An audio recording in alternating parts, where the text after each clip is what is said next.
На 23 деца без родители, самохрани родители и социјално загрозени семејства денеска во Струмица планинарно по електронски пат им беа распределени социјалните станови во новоизградената зграда во Струмица.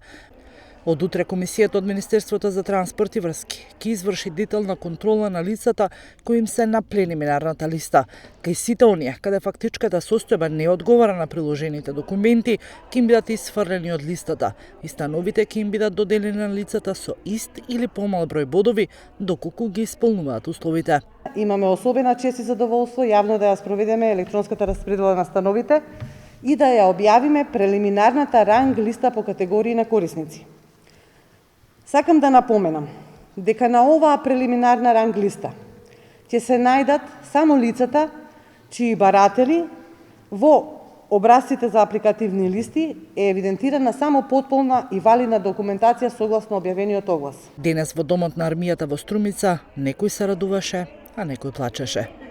Јас сум сигурна 99,9 дека ќе го добијам станот и кога видов на таблата електронска, видов дека сум го добила станот.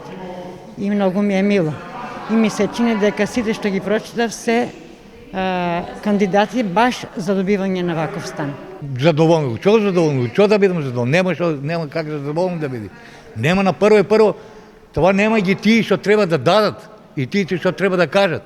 Закупнината ќе изнесува 15 динари од метар квадратен или за стан од 45 метри квадратни ќе се плаќа закупнина од 650 динари месечно. Директорката на АДА за стопанисување на стамбени деловен простор Георгиева вели дека станарите ќе се грижат за становите како за сопствени.